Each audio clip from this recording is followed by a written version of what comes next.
umpan ngasal, defense lari gak doang. becus. Terus habis itu kalau misalnya berhasil tackling udah kayak ini kan selebrasi gitu.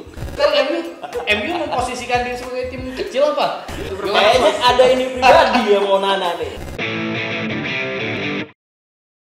Ruben Amorim kembali mencatatkan penderitaan untuk Manchester United. Yang terbaru, MU dibantai Brighton di kandang sendiri. Apakah yang terjadi dengan MU? Salah Amorim atau salah pemain? Kita akan membahasnya pada episode kali ini di Anak Gawang. Karena briefingnya Gitu, kenapa udah bulu Kan lagi mendung awannya. Awan Manchester tuh mendung ya kan. Pada saat video ini di-tag, MU berada di peringkat 13 dengan berapa? 7 kemenangan, 5 hasil imbang dan 10 kekalahan. Kekalahannya udah 10 nih. MU apa berdeli itu aja. kacau. Untuk sebenarnya untuk mengatasinya manajemen udah melakukan berbagai cara, salah satunya dengan memasukkan Amorim. Nah, pertanyaannya ada apa dengan MU? Silakan Gin. Mungkin sebagai MU gak makan. Lo kan pengen meluapkan nih. Lebih bawah. Nah, Pemain lah. Yang maksudnya paling yang pemain aja lu. Loh, kan udah digaji main-mainnya. gak berdedikasi. Ya apa kalau gue sih ngeliat ya sebetulnya ide yang mau diamorim itu di beberapa match jalan kayaknya Bang ya, maksudnya bahkan di debut dia lawan Ipswich kalau nggak salah ya. Udah 2 match awal tuh termasuk di debut lawan Ipswich kan MU dapat gol cepat mulu tuh. Dua apa 3 pertandingan beruntun gitu gua lupa. Kalau nggak salah sih 2 ya. Menit 1 tuh udah langsung gol itu kan artinya itu kayaknya sih sistem yang dimau Amorim mulai bisa di inilah ya works lah di pemain. Cuman setelah kesini lepas dari 2 pertandingan itu mulai ada naik turun gitu lah, termasuk dan akhir-akhir ini sulit meraih kemenangan gitu. Tapi kan si Amorim juga pernah, kalau gua nggak salah baca di wawancara, pernah dia bilang ya bahwa dia tuh cuman baru dapat berapa hari gitu latihan full ya kalau nggak salah. Itu kan artinya ya ini pelatih yang datang tengah musim ya menurut gua lu jangan berharap banyak juga sih menurut gua gitu ya. Gua pun sebagai yang suka MU juga nggak terlalu ada ekspektasi lah gitu, meskipun Amorim ini kan datang dengan suksesan dia Sporting. Ya, dengan ibaratnya CV-nya mentereng lah di Sporting kan bahkan nggak kalah kalau nggak salah ya. City dialahin segala macam lah dengan tapi saat ke MU malah MU yang bikin yang bikin catatan hitam di karir Amorim. Kan dia emang MU terkenal kuburannya gitu kan. Pelatih pemain itu kalau masuk situ langsung anjlok gitu kan. Ya, cuman yang gua salut dari Amorim sejauh ini sih ya dia cukup konsisten untuk tidak memainkan pemain yang menurut dia nggak perform atau nggak bisa diajak kerjasama lah dalam tanda kutip gitu ya. Rashford kan berkali-kali beberapa match beruntun tuh nggak dibawa pertandingan, bahkan sampai akhirnya kabarnya mau dipinjemin dilepas ke mana, ke Napoli apa kemana gitu. Ya pokoknya terserah dia agen-agen lah ya, agen-agennya akan dilepas lah. Bahkan termasuk Garnacho juga kan lagi rame juga mau itu.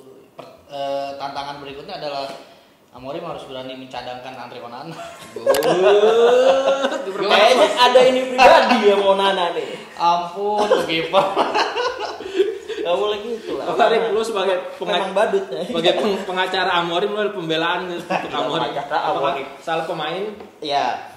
Kemarin itu Amorim tuh nggak dia nggak menahan ucapannya, dia nggak mau berbohong demi media atau demi image yang lebih baik. Ketika kalah sama Brighton di laga terakhir 1-3, Amorim ngomong kan, dia bilang ini buat media gue kasih headline. Dia bilang gitu kan, ini gue kasih headline, ini mungkin tim terburuk dalam sejarah Manchester United. Seorang pelatih ngomong gitu soal tim yang dilatih dia. Ya itu bisa jadi buah si malakama juga, bisa pemain-pemainnya termotivasi atau demotivasi malah makin drop gitu kan. Nah kalau soal keterpurukan ini MU kayaknya sering terpuruk terus ya, gak pernah naik-naik kan. Sebelum Amorim pun udah terpuruk, sama Erik ten Hag juga gak konsisten. Jadi emang bukan kali ini aja yang terpuruk ya, mungkin paling parahnya saat ini kelihatan karena lebih dekat ke zona degradasi, cuma 10 poin bedanya. Dan fans ya boleh bercanda nggak mungkin degradasi, cuman ya mungkin aja semua terjadi. 10 poin tuh dikit itu. Dan gue kalau misalnya menyalahkan tadi ya, balik lagi pertanyaannya, gue sama sama Ikin dalam hal ini pemain, karena Ikin pelatih. Enggak, gue nyalain. Wah, udah lu pelatih aja. Ikin pelatih. Enggak lah. Sorry ya. Kenapa, Rip? Iya, pemain ini maksudnya ini pemain mereka harusnya udah nggak perlu lagi diajarin basic kayak kapan harus decision making ya kan, kapan lo harus bergerak, harus begini gitu. Kan Amorim juga bilang pertama-tama pas awal didatang, ini tim emang terbentuk tim main transisi gitu. Di era Ten Hag juga dibentuk transisi. Jadi ngandelin serangan balik. Mereka nggak biasa ngambil ball possession terus lead unggul duluan, ngontrol pertandingan. Jadi ya emang salah pemainnya ini belum bisa menginterpretasikan permainannya Amorim gitu. Dan kenapa gue bilang faktornya pemain? Maksudnya ini pemain-pemain MU bisa kok main bener gitu. Ya lawan Arsenal main bener. Ya, betul, lawan kelihatan. meskipun Dalot tetap Dalot gitu ya, kartu merah gak konyol gitu. Terus lawan Liverpool juga bisa ngimbangi, lawan City bisa. Maksudnya Mereka bisa gitu kan. Iya bisa sebetulnya bisa. kalau mereka mau gitu kan. Masalahnya ya itu mau apa enggak pemainnya gitu. Ya, itu dibilang juga tuh sama Bruno Fernandes, kaptennya, dia bilang Anda bisa setiap hari ngelawan tim-tim tuh konsisten kayak waktu lawan Liverpool gitu. Mentalnya kuat ya kan, karakternya kelihatan, ngepresnya kelihatan, sistemnya berjalan dengan baik gitu.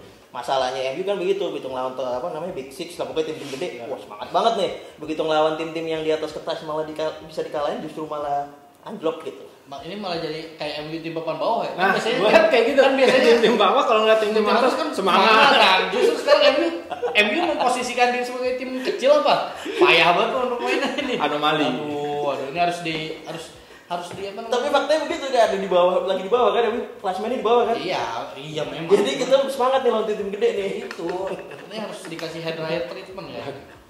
Sama Pak Erik ya. Kalau misalnya kita menyalahkan pemain, ada ya walaupun dia nggak main tapi mungkin akan berpengaruh di ruang ganti, yaitu adalah Marcus Rashford. Takutnya dia membawa pengaruh-pengaruh buruk untuk pemain-pemain lainnya. Di pemain gue bingung Gimana lu ngelasinnya ya. Dia tim PR-nya tuh bagus banget tuh, serius. Ini kan habis dia lagi anjlok-anjloknya, terus dia tanda kutip gak laku dijual. Ini kan sekarang modenya tuh akhirnya lagi nawar-nawarin banyak klub, tapi belum ada yang deal kan. Lu ngebantah mulu deh di IG. Nah, terus kata Romano juga cuman dipantau sana sini, ngobrol sana sini, nggak ada yang konkret gitu kan. Terus tiba-tiba baru ini nih abis kalah lawan Brighton, Marcus Rashford bilang 100% siap berlatih kembali dari masuk squad Amorim. Jadi seakan-akan ada agenda biar nyalain Amorim lagi gitu kan. Lo mainin nih pemain terbaik lo Rashford gitu. Oh, dia udah siap main tapi lu nggak mainin. Iya, padahal kan si Amorim udah bilang gitu, gua hanya memilih yang terbaik untuk tim gua, dan saat ini dia ngeliat Rashford tidak ini yang bukan terbaik buat timnya dia gitu kan. Yang mempengaruhi juga sih buat tim kayak gitu, punya pemain kayak gitu. Udah cukup lah MU berkorban pelatih untuk Demi pemain pemain, gitu. iya. Menurut gue ya udah banyak korbannya pelatih sejak era siapa tuh, sejak era Fergie kali. Semua pelatih kayaknya termasuk Pemain. bahkan sekelas Mourinho gitu ya, kayaknya waktu itu juga gara-gara pemain juga gak nurut sama dia kan. Dari sekelas zaman Mourinho juga ada ya. Moyes, Van Gaal, Lempar juga gitu. Mourinho. Sekelas Mourinho. Tapi lu pada setuju gak berarti Rashford dijual? gue setuju. Hah? Aku setuju. Duta jalan sehat nih. Setuju sekali. Sebagai jebolan terbaik akademi MU. Ada tuh di di highlight di Twitternya sekarang namanya X itu kan. Itu dia lagi jagain orang, diliatin aja jogging, tak nggak ngepres, nggak kenceng apa, udah ngeliatin aja kan. Seakan-akan ya udahlah biarin aja lewat gitu. Ya nih kayak gitu aja udah bikin fans males banget liatnya begini gitu. Ya emang udah saatnya dijual, mau nunggu apa lagi? Udah 10 tahun kan dia promosiin 2015 sama Van Gaal. Dan 10 tahun, umur dia 27 tahun, harusnya dia leading sekarang. Bukannya malah PR sama timnya, malah dia nulis di Instagram banyak-banyak. Ya Rashford, Dalot juga harus dijual. Nah nih sekarang gue nanya, kalau lu bisa nunjuk hidung nih 3 pemain MU yang performanya kurang lah menurut lu coba bisa sebutin berapa? 3 aja. Tiga aja. Walaupun bisa 11. 3 Semuanya. Gue baru ngomong gue skip 3 aja. 3 yang paling parah lah dari yang terparah. Onana extraordinary. Itu Coba jangan ngomong kata Coba kasar. dulu deh. Terserah. Jangan ngomong kata kasar tuh. Ingat tuh. Pengen sih berkata gue ya. Arif dulu dah, Arif coba Arif barikin ini. 3 ya. Ya. Sebutin yang paling hancur. Ya. Dalot. Oke, kenapa? Alasannya Wah, dong. pakai alasan. Iya dong, lu sebutin doang. Karena IQ-nya rendah banget. Visi bermainnya enggak ada. Ya, IQ bolanya tuh di bawah kukang kayak itu. umpan ngasal, defense lari gak doang. becus. Terus habis itu kalau misalnya berhasil tackling udah kayak ini kan selebrasi gitu. Mau modal passion gitu doang, capek nih Kayak Persija ya, kemarin. emang sih Amorim nempatin dia di posisi yang bukan posisi dia, tapi kan paling enggak kalau lo punya IQ dikit sepak bola ya lo bisa main gitu kan, nggak masalah. Kayak Mas Rawi taruh kanan kiri juga bagus kan buktinya. Itu alasan gua adalah Kalau itu harus dijual ya. Terus yang kedua ya Onana udah kena scan Inter 50 juta Onana. Iya. Kita pernah punya kiper kayak De Gea, Retur ya kan? dong. Kayak Dean Henderson, kayak Matic Kovar yang dibeli Onana. Salah siapa? Pak Botak lagi, Erik ten Hag. Dia mau bikin Ajax 2.0 di Gagal Manchester tapi. United ya. Terus sekarang tinggal dia warisin Amorim, pusing dia. Siapa begini banget tim gua gitu kan. Satu lagi ya Rashford tuh. Jelas selain Rashford deh. pas yang Rashford ya. Jangan aja. Kenapa itu kan Star syndrome. temennya dia. Messi ngidolain Ronaldo loh, aneh loh sebenarnya. Dia star syndrome. Kalau gue yang paling males star syndrome-nya itu sih. Dia tuh yang bikin karirnya kalau terlalu dini ya kalau gue bilang karirnya hancur, cuman karirnya meredup belakangan ini ya karena dia egonya itu dia merasa udah jadi star padahal belum jadi apa-apa. Ya mungkin itulah. Tapi Otaknya gesrek kali. MU juga jangan kemahalan lah, mana mau tim 60 juta 60 juta euro Bagus bos, barang bagus. Keren. Umur 20 tahun ini masih bisa diasah. Ikin siapa Next Ikin? Messi. Nggak boleh sama ya? Nggak boleh sama. Ya kalau sama ngapain? Loh, kalau sama Kalau sama mirip-mirip. Kayak duluan tadi. Siapa? Itu gua duluan ya. Kan masa kecil banyak, kata lu bisa sebutin 11. Dalot udah pasti dah. Ah. Itu wajib banget. Hmm. Lucu gua kemarin masih lawan Brighton tuh. Ada momen pemain Brighton kanan siapa juga Yang dari sayap itu, kanannya? Mitoma. Bukan. Minta, satu minta. lagi. Minum. Nggak, minta ya. Ya Yakuba Minte. Di kotak penalti tuh Ah. lagi bawa bola. Dia cuma screening ngeliatin doang. Ih. Apa kayak gitu. Gua lucu banget gitu kan. Tackle gitu kayak press Kayak gitu ya. press kayak atau apa cuma kayak ngeliatin Itu dan itu bukan digiring ke pinggir, biar nggak bisa ngumpan. dan itu bukan sekali dua kali gitu Dalot kayak gitu. Ah. Ampun tuh pemain ancur-ancuran dah apa defense-nya parah banget. Umpan apa attack juga kadang umpan kemana tahu. sering salah umpan yang berbuah gol untuk lawan. Ampun. Terus Kedua Rashford. sama Beban nih, gaji. terakhir Onana lagi. Beban gaji. Ya. Ya udah kayak benar kan? Dia termasuk yang gaji termahal kan? Beban gaji terus apa namanya? Udah kelihatan kayak gak niat main. Gak niat main, anggot-anggotan. Kayak dia tuh menurut gua ngerasa kayak masih pemain muda gitu tiga loh. Mentalnya gitu ya. Kayak dia merasa kayak masih muda padahal dia udah hitungannya pemain senior gitu dan mungkin ada mental akamsi juga kayak gua akamsi nih gak ada yang berani mungkin nyolek gua atau ngebuang gua terus nah padahal kan ya lah siapa lu gitu kan ngasih gelar Premier League aja belum gitu kan Ya. nah terakhir gua sih Onana gimana ya gua tuh Onana tuh mungkin gua sih nggak terlalu ekstrim jual ya mungkin Onana jadi Nyelamatannya juga banyak tuh. iya cadangan lah gitu maksudnya Onana tuh Biar kayak ada pesaing. Butuh harus pesaing yang kompetitif butuh pesaing ya. kompetitif gitu. Onana sih menurut gua masih boleh dikasih kesempatan tapi ya itu dia jadi kiper cadangan. Ini harus beli kiper lain yang buat jadi kiper utamanya. Dan Jadi bikin Onana dia was-was cadangan. lah ya. Kalau Nah, misalnya gue tampil buruk, cadangan nih gue nih. ya, Gitu. karena sekarang kelihatan kayak cadangan lu bayindir gitu maksudnya. Aku paling main lagi. Ya gitu. Jadi gak ada apa ya? Gak ada tekanan mungkin ke si Onana pun gitu. Gue jadi ingat ini kalau Onana kemarin yang waktu di Community Shield sama Erling Haaland ya kak, yang Oh. gawang ini. itu pemain di aduh tuh kiper emang dah satu lagi mungkin Casemiro Lawak tuh. tadi kan Casemiro. Onana gua enggak lah Onana menurut gua sih masih layak dipertahankan tapi ya itu syaratnya apa dia gak jadi kiper utama lagi Ya, Casemiro udah nggak nih? Casemiro lah Loyo. ya beban gaji juga kan dia termasuk gaji tinggi dan udah umur juga terus musim ini beberapa kali main gua ngeliat kayak emang ya fisik faktor fisik mungkin ya udah gak bisa apa ya udah gak bisa bersaing gitu kayak lari udah nggak ada udah bola sering rebut Pengalamannya lawan. kini yang penting. Ya cukup sih Kalau ini gimana? kalau ngelawan Leyton Orient mungkin bisa lah mengandalkan pengalaman Kalau si itu gimana? Fadel, Joshua Zirkzee. ngelihat Fadel progres lagi. ngelihat progres sih kayaknya masih bisa dikasih kesempatan lah. Kalau si Zidane ya. Pernah nangis loh dia waktu itu waktu lawan Newcastle kan di gua sama Trafford karena kan gua ngeliat dia sebetulnya nih pemain ini kayaknya di Bologna pun sebetulnya pemain tembok kali. Maksudnya dia bukan tipikal striker yang lu butuh striker house goal atau lu jadi apa ya jadi predator gitu mesin gol enggak, tapi kayaknya dia tuh umpan-umpan gitu sih. Iya, dia cocok jadi tembok. Link up membangun serangan gitu ya. Malah Højlund nih yang menurut gua yang kayak jatuh mulu. Akhir ini kayak apa ya? Kayak capek ngeliatin dia. Iya. Jatuh terus. Iya menurut gua sih harus beli striker pengalaman kayak gitu. Di sisi depan back kiper, back kiri. Back kiri pasti ya kan. Kiper back kiri sama itu striker pengalaman. Strikernya dan striker nggak perlu apa ya, nggak perlu Gyökeres atau Halan aja, yang perlu beliin kayak Halan atau siapa lah gitu pemain mahal gitu ya. Menurut gue kayaknya cukup pemain yang punya apa ya, yang punya gue perlu Osimhen juga menurut gue yang punya apa ya namanya, punya catatan bagus di Liga Inggris lah. Leeswood, terus tim pencarian striker tim lihat Bemo, tim itu aja. Yang udah di Inggris lah ya. Nah, kayak Spurs kemarin kan dapetin Solanke itu. Maksud gua kayaknya MU cocok lah kayak gitu. Vardy itu mungkin Vardy masih main kan di Leicester. Masih.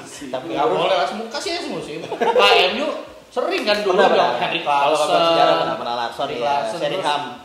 Teddy Sheringham, maksudnya ngambil pemain yang udah dilihatnya mungkin ini udah akan melewati udah habis, tapi ya ada dampaknya gitu daripada spend uang banyak banget tapi belum apa ya nggak ada pengalaman di Liga Inggris tuh. Menurut gue sih MU harus, karena kan yang udah nggak ada pengalaman udah ada dua nih, si Ziggy sama Højlund, maksudnya ya betul ijo lah di Inggris. Nah sekarang menurut gue sih harus beli striker yang punya pengalaman di Inggris gitu. Bisa lebih tenang kalau ada pengalaman kan. Itu emang pertanyaan pertama pas Højlund datang kan, bilang ini anak masih muda datang dari liga yang beda dan dia nggak ada yang dilihat gitu. Lo ngelihat sosok Rashford yang udah males kan. Kalau lo harus punya striker yang bisa diandelin gitu ya. Mungkin kalau depannya dia ngelihat ada kayak di Inter ada Lautaro ya kan. Mungkin dia lebih termotivasi gitu karena dia jadi ujung tombak harapan. Harapannya Haaland 2.0 kan. Tapi nih 0.0. Biasanya di antara tumpukan sampah nih ada berlian nih. Lu ngeliat siapa nih pemain MU yang bisa jadi, yang sekarang ada ya, yang bisa jadi core untuk tim di masa depan di si Amorim? Ya Diallo lah. Iya. Diallo lah. Kobe Maino masih ada harapan. Mungkin dia kemarin habis cedera jadi ya. Iya. Kayaknya Maino turun. Menurut gua ya terlalu stylish, terlalu banyak goreng bola gitu. Ya kalau misal kelewat lawannya nggak apa-apa kan. Sering banget rebut juga kemarin. Malah si Toby ya yang kayaknya lebih simpel gitu mainnya, lebih Maino kayaknya udah mulai terlalu apa ya? Terlalu dianggap rasistar gitu. Mungkin jadi agak jumawa dikit ya, gitu. Tapi harus dikasih kesempatan lah. Dia masih jelas. Gua tidak mengesampingkan Maino, cuman yang gua tekankan ya kayaknya di musim inilah khususnya ya sejak balik dari cedera itu ya kayaknya dia belum kembali ke apa namanya, kayak masih sendiri ya, Ten Hag cabut kan ya. Gitu dia Ten Hag kan belum balik ke performa Maino yang pernah kita lihat sebelumnya lah. Kalau Bruno gimana? Ini kan dipasang mulu, penggendong dari kotak penalti sih. Gimana? Kapten tukang ngeluh ya. Bruno gimana kalau Bruno? Gua Bruno itu kurang-kurang ngeluh lah. Apa? kurang-kurang ngeluh, kurang-kurang protes menurut gua. Apa ya? Kalau dia tuh kayaknya pengen kayak Roy Keane tapi nggak gitu. Roy Keane tuh protesnya gitu maksudnya. Bruno yang bahaya buat dia adalah ketika situasi nggak berjalan baik buat dia. Mukanya tuh kelihatan muka bete, muka malas. Ya kalau frustrasi. Jadi temennya, kita jadi temennya ngeliat dia udah. Kayaknya dia diem aja juga kayak muka melas. Bruno kan adanya Amorim. Bruno asal nggak ya itu dia tuh nggak bisa kapten tapi kayaknya di beberapa momen udah bisa menguasai diri sendiri gitu. Nggak bisa kontrol diri sendiri kan. Bahkan pernah kartu merah kan kalau nggak salah. Sering ya kan musim ini udah 3 kalau nggak salah kan. Lawan Wolverhampton kalau nggak salah ya dia kartu merah tuh. Yang akhirnya jadi MU kalah tuh, kata gua itu kan kapten masa merugikan tim sendiri gitu. Jadi ya Bruno mah tetap layak dipertahankan lah, tapi tapi kan dia udah tua juga gitu kan, udah 32 ya 30. Masa sih? Enggak nyampe Kalau nggak salah 30-an. Ya tapi Tuan ya, dulu Win. ya tapi kayaknya udah mulai harus bersiap juga mencari suksesor lah, entah itu dari akademi atau mencari berlian dari tim lain. Kalau gue ngeliat dari squad sekarang yang paling mungkin bertahan itu Mas Rawi, Maguire ya pasti kan tekan kontrak. Ya kan? Euro, Lika, terus Mas Rawi udah tadi gue sebut. Delik udah disebut, Maino bertahan, Ugarte pasti. Terus habis itu Amad Diallo. Hoylund sama Zirkzee kayaknya nggak bakal dilepas dulu sih sama Morim atau sama manajemen karena masih panjang prospek mereka gitu. Ya mungkin dilepas nih udah uzur-uzur Christian Eriksen yang udah nggak ngejar lah pace-nya. Karena dalam sistem 3 back-nya Amorim itu pressing hal penting. Lo ketika pressing di tengah udah gagal, udah kelar lo. Udah pasti serangan musuh dari situ semua. Meskipun Eriksen tuh kadang-kadang umpan-umpannya aja ya. Dia cocok untuk jadi pemain 70 ke atas, 70 menit ke atas. Kalau pemain dari menit awal susah dia nge-pace. Mungkin kalau Eriksen gajinya mau dikecilin bisa tuh buat jadi ini bench gitu apa? Nah, iya Eriksen itu sebenarnya Mason Mount tuh cocok jadi penggantinya Bruno. Masalahnya Bruno ini seringan itu burn out, dia main terus kan. Main terus capek nggak diganti-ganti, main terus ya. Kadang umpan-umpannya juga menembus langit jadinya nggak jelas kemana-mana. Tapi kita sekarang beranjak ke pertanyaan terakhir deh. Dengan melihat tim yang sekarang terus bisa transfer, kayaknya tengah musim gue prediksi sih loyo-loyo aja nih. Apa yang bisa diharapkan dari MU-nya Amorim ini di musim ini? Apakah masuk Liga Champions memungkinkan atau Eropa aja sulit? Atau malah turun?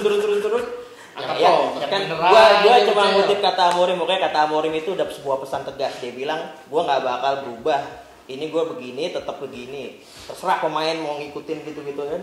Ya ini dia datang tengah musim, benar kata Ikin tadi, datang tengah musim. Terus habis itu jadwal padat, latihannya kurang, nggak ada pramusim ya. Harapannya susah juga para pemain yang IQ-nya mungkin rendah itu untuk memahami dengan cepat taktik Amorim karena ini udah sistem gitu kan. Jadi pramusimnya Amorim. Iya, kan ada pilihannya 2. Amorim itu mau dia tetap sama sistem begitu atau dia ngubah lagi jadi 4-2-3-1, para pemainnya jadi bebas lagi. Ya mungkin di beberapa laga bagus, 1-5 laga bagus, tapi habis itu musim depan dibilang sama Amorim kan, musim depan bakal hancur lagi gitu karena serah pemain. Nah terus untuk harapan musim ini ya balik lagi ke kata Amorim, dia bilang ya fans siap-siap aja menderita entah sampai kapan gitu. Udah biasa. Ya siap-siap aja fans gitu menderita, lama-lama turun degradasi. Main di championship. Iya jadi harapan musim ini karena MU masih main di Liga Eropa, masih di FA. Ya mungkin fokusnya ke situ ya karena IPL kayaknya untuk sebagian besar fans MU ya udah cepet habis gitu kayak. Apalagi rivalnya MU nih Liverpool lagi naik-naik ini kan makin alamak. Doa biar kepleset tuh. Suka kepleset. Mungkin gimana berharapnya? Ya bersama kayak Bang Arif lah. Kalau di Premier League sih gue udah udah realistis banget lah. Itu fans MU yang masih berharap MU juara IPL bahkan 4 besar. Jangan juara IPL lah, 4 besar aja. Gua ini sih hormat bisa seyakin itu gitu. MU masuk 4 besar. Ya kalau di Inggris sih, kalau di Premier League ya 10 besar udah bagus menurut gua. 8 9 10 lah mungkin ya MU ada di situ lah musim. 8 9 10 kalau tapi ya itu gua sih berharap di Piala FA sama atau di Europa League bisa ngasih suatu lah ya, salah satu dari itu atau bahkan mungkin apa? Juara dua-duanya. Yo, enggak mungkin, Bro. Di Eropa Europa League belum pernah kalah. Tapi bisa lolos ke Eropa ya kalau itu. Ya, lewat jalur itu. Kan MU kayak musim lalu kan sama Ten Hag tuh udah hopeless banget di liga kan. Terus juara FA sih enggak ada yang nyangka lawan City juara. Enggak ada yang tahu. Enggak ada yang tahu. Karena nih mendukung Amorim. Pemain-pemainnya yang anggot-anggotan nih begitu lawan tim gede, wah semangat nih kan. Begitu lawannya Brighton segala macam, udah deh tolol lagi kan. Udahlah, gua sih lu dong, cuma lu. Ya gua mengutip kata Sir Alex aja nih kepada Amorim. Cukup 2 kata. Dari Sir Alex Ferguson, tetaplah positif. Jadi, lu gimana? Udah itu aja. Oh, tetap positif apa? Itu positif bersayap, lu kayak pejabat aja. Nggak jauh dari posisi dia sekarang kayaknya. Paling naik 3 atau turun 3. Paling turun 3 degradasi dong. Naik 3. Ini pesannya buat fans MU ya, udah biasain aja nih bertarung buat zona degradasi. Kita lawannya udah Leicester ya, Ipswich. Nah, enggak akan degradasi. Udahlah, kita sudahi saja obrolan ini. Sampai ketemu di episode berikutnya. Dadah.